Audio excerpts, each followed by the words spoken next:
This is Hello everyone. This is the presentation that we have. So firstly, well, I do not have a cover page, but this will have to do. I will take us to the contents that we have for this presentation in sequential order. Firstly, we will be talking about the modeling approach that we kind of take over for the project given to us to come to the solution. Secondly, we look at the different types of models that we will be building. For my sort of project, I only built two models. I will go to which ones they are and why they were taken. Number three would be our model evaluation. So there would be a couple of techniques that I use to evaluate the models.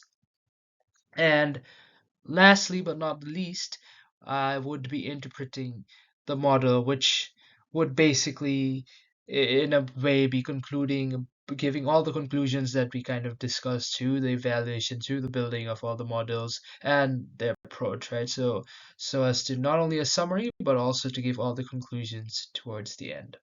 So that's going to be our sequence, and let's just start it off with the modeling approach. Great. Um, so as soon as I looked at the data, which is as it's written here, a set of 9,568 data points for the environmental readings, right? So that's kind of what we go through. It's a linear, continuous data, and as a result, it's quite obvious that it's going to be a regression approach that we need to go over. Why not classification? Again, just to clarify on that point is because we're not classifying the type of feature it is. We're looking to predict an output from all these data points that we have in the data set. I did not omit any input features because I felt like all the input features were relevant. So as to, I have kept temperature, ambient pressure, relative humidity, exhaust vacuum, all those were kept for the purpose of my project. Now we move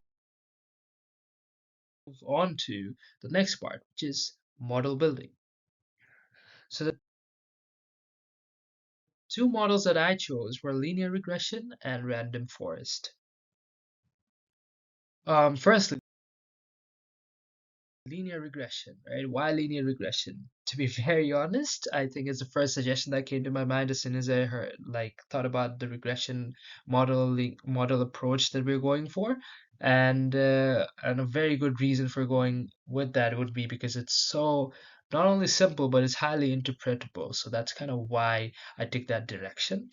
For validation, I made sure that the approach that we kind of take is we take 80% training data, 20% test data.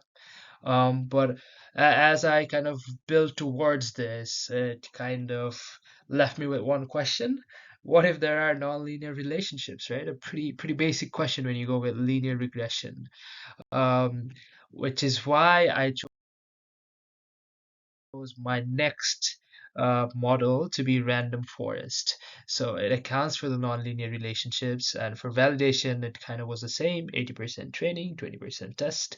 Um, but again, there was one question that I kind of was left with, which was could we not, test using more methods, build more methods? Um, but for the purposes of this project, I did not go for it because I just wanted it to be a short-lived project. Um, Moving forward, guys, we will be evaluating both the models that were built. Um, so what I found out by evaluating the models, by which I did firstly through mean squared error (MSE), and this, as you can see, the calculation, well, I did not manually go through that calculation, but essentially what mean squared error helps me do is, it's suitable for the continuous output variables, um, as and it's also very simple and consistent, and it's very easy to evaluate two models. And how it works is the closer it is to zero, the better it is. And as we can see in this slide, that the MSE for linear regression was very high. It was 20, showing that it might not be as suitable for our purposes, whereas the MSE for random forest was much, much lower, almost half. So it was more suitable. It was 11. Um, and I further wanted to evaluate it, so I broke it down into scatter plots. And as you can see, the linear regression scatter plot shows that the points are, there's more deviation from the line that we can kind of plot from this scatter plot. But for the random forest, the points were closer to the line that we plotted. So this less deviation shows us again that random forest might be more accurate. And that is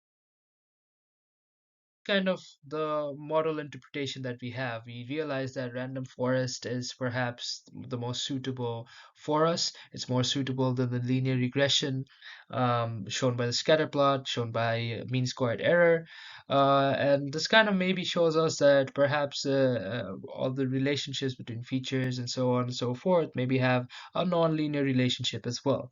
Um, right, and one thing that I wanted to highlight is that 11 might be still very far away from 0, but given the circumstances of the data set being very small and perhaps me not taking the time and effort to kind of see whether it should be cleaned further or not, it is a pretty good result. Um, and another factor that should probably be considered is because the data set is so small, maybe the scope of overfitting is less, which is kind of really good for us. But yeah, I guess that is my interpretation of the model. Hope you liked it.